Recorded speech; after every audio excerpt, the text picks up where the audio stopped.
Alright, so one of the main problems I noticed in the end-of-life care video was the lack of clarity about the disease state and how healthcare providers weren't addressing that. So they kind of talked about how sometimes a family or a patient might not know about kind of how serious the condition is because no one has explained it to them before, or they faced denial and they refused to kind of address it and talk about it and believed it wasn't true, and that caused them to not discuss it with the patient themselves.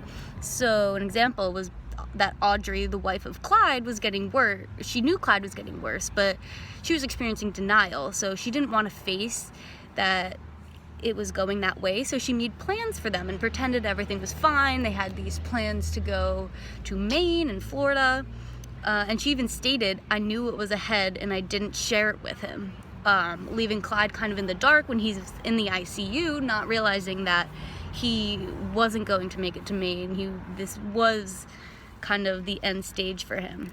And that kind of makes it harder because one thing that the doctor pointed out is that you never want to have these serious conversations about end-of-life care in the last week of someone's life. It's not really fair to them. It's not right. So some key assessments that need to be done to kind of prevent that from happening. First, obviously, is the healthcare provider's own opinions on end-of-life care, their own prejudices about hospice, palliative care, their own comfort level.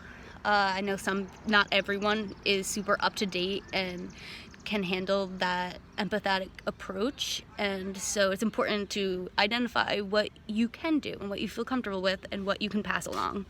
I think it's also important to focus on the social history within the support system, so kind of like how Clyde and Audrey were newlyweds. That's important to kind of note the seriousness and the relationships of the support system, because not only are you going to have to handle Clyde, but you need to handle Audrey when she's going through all this, because that's really hard. They thought they had so much more time together and they didn't, and they just got married. They had these plans, and you need to be able to evaluate what kind of support systems need to be in place for her through all this. So another assessment was the first doctor, who was like ER and surgical. She evaluated the couple and evaluated their understanding of palliative care, which is pretty important. She brought up hospice, and Audrey's eyes went like wide, which is a typical response from what I've experienced in clinicals. And I think it's very important to bring up with facts, not just kind of the bad reputation that hospice usually gets. And I think that normally this kind of evaluation of a family's understanding of a certain type of care falls on the nurse, because the nurse really spends the most time with the patient and the family, and they're the ones who kind of need to evaluate their readiness for heavy, intense conversations and their willingness and openingness to talk about the situation.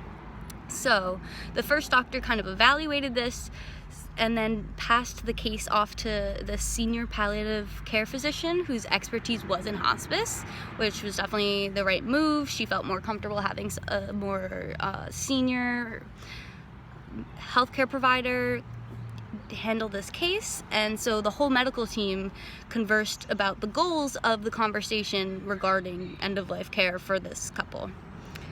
Some of the other nursing roles are that they work on the multidisciplinary team, and they work on treating the presenting symptoms or sequelas of whatever condition and illness these patients are facing. So if it's wound care, pain management, they're still doing vitals.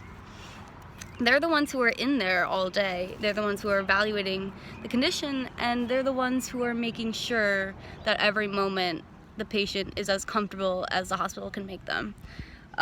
And I think the one thing that makes end-of-life care nurses special is their frame of mind. It's different from nursing in any other, division, in any other specialty.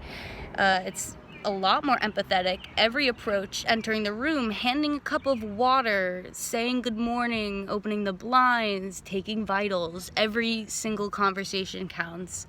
us, not just with the patient, with the patient's family, with the support system.